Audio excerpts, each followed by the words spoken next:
আসসালামু আলাইকুম। কিভাবে শিখবে ইউটিউব চ্যানেলের আরও একটি দারুণ ভিডিওতে আপনাকে স্বাগতম। বন্ধুরা, আজকে যে বিষয়টি নিয়ে আমি আলোচনা করব সেটি অনেক অনেক অনেক গুরুত্বপূর্ণ। বন্ধুরা, আজকের ভিডিওতে যা দেখাবো সেটা হচ্ছে যে মাইক্রোসফট এক্সেলে কাজ করতে গেলে আমাদের এমন হয় যে আমাদের সেলের মধ্যে যখন আমরা কোনো কিছু লিখি তখন কলামের দৈর্ঘ্যের চেয়ে যদি আমার লেখাটা বড় হয়ে যায় তখন কিন্তু কলামের বাইরে চলে যায়। তো আমরা এমন একটা কোডিং ব্যবহার করতে পারি যে কোডিংটা ব্যবহার করলে আমাদের সেলের মধ্যে আমাদের লেখাটা যত বড়ই হোক না কেন আমাদের কিন্তু সেই সেলটা অটোমেটিক লেখার সমান ফিট হয়ে যাবে। এমনিতে কিন্তু নর্মালি আমরা অটো ফিট করে কিন্তু আমাদের সেলগুলোকে আমরা ফিট করে নিতে পারি, কিন্তু আমি আজকে যে কোডিংটা দেখাবো এই কোডিংটি দিয়ে যদি আপনি কাজ করেন তাহলে আপনাকে আর কোনো দিন মাইক্রোসফট এক্সেলের মধ্যে অটো ফিট করে কলামকে রিসাইজ করতে হবে না, এটা অটোমেটিক সাইজ হয়ে যাবে।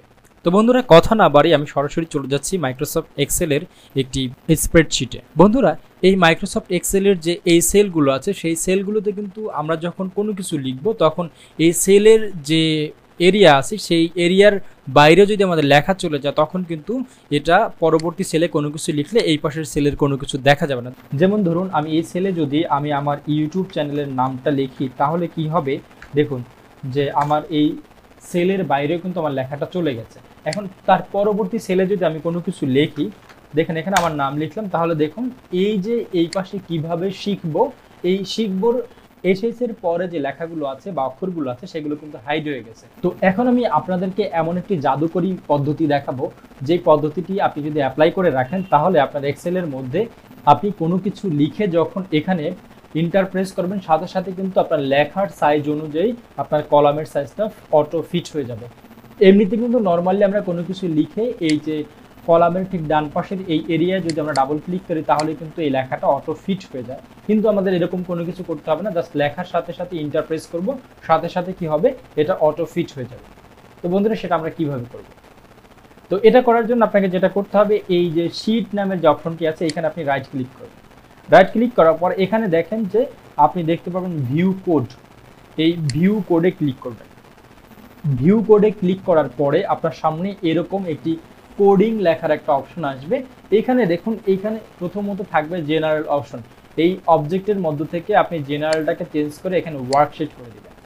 ওয়ার্কশিট করে দেওয়ার পরে এখানে আপনাকে একটা কোডিং বসাতে হবে। যেহেতু আমরা সেলটাকে অটোফিট করতে চাচ্ছি সেহেতু আমরা এখানে কি করব, সেল লিখব, CELLS, সেলস। তারপর আমরা এখানে একটা ডট দিব। ডট দেওয়ার পরে আমরা কিসের মধ্যে কাজ করব, কলামের মধ্যে। সুতরাং এখানে আমরা ইন্টায়ার কলাম দেব। এখানে ENT লেখার সাথে সাথে কিন্তু এখানে ইন্টায়ার কলাম চলে আসবে। তো আপনি ইন্টায়ার কলামটাকে একটা ডাবল ক্লিক করবেন। ডাবল ক্লিক করার পর এখানে আরেকটি ডট দিবেন। ডট দেওয়ার পর এখন আপনি এই কলামটার সাথে আসলে কি করতে চাচ্ছেন?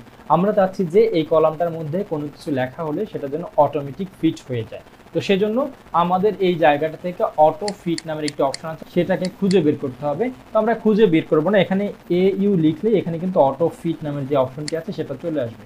অটো ফিটে ডাবল ক্লিক করলে এই লেখাটা এখানে এন্টার হয়ে যাবে। ব্যাস, আমাদের কিন্তু কোডিং করা শেষ।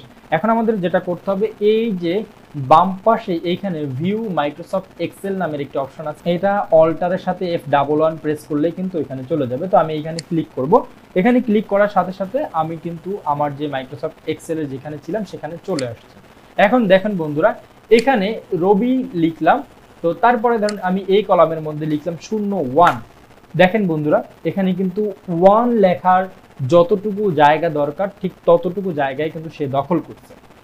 এখন আমি এই লাইনটার মধ্যে যদি কিভাবে শিখবো, এখানে আমি আরো একটু বড় কোনো একটা লেখা লিখতেছি।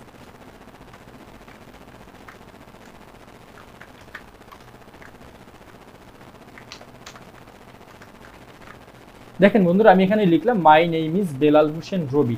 এটা লিখে যখন আমি ইন্টার প্রেস করব তাহলে কি হলো, আমার যে কলামটি ছিল সেই কলামটি কিন্তু আমার লেখার জন্য যতটুকু জায়গা প্রয়োজন ঠিক ততটুকু জায়গায় অটো ফিট হয়ে গেছে। তো বন্ধুরা, আশা করি ভিডিওটি দেখে আপনি অনেক উপকৃত হয়েছেন। আর আমার এই ভিডিওটি দেখে যদি আপনি উপকৃত হয়ে থাকেন তাহলে অবশ্যই আমার চ্যানেলটিতে একটি লাইক, একটি কমেন্ট করে যাবেন। এবং আপনি যদি আমার চ্যানেলে নতুন হয়ে থাকেন তাহলে অনুগ্রহপূর্বক আমার চ্যানেলটি সাবস্ক্রাইব করবেন। বন্ধুরা, পরবর্তী ভিডিও দেখার অনুরোধ রেখে এখানে শেষ করছি। সেই পর্যন্ত সবাই ভালো থাকুন, সুস্থ থাকুন, মাইক্রোসফট ওয়ার্ড এবং এক্সেলের সাথে থাকুন।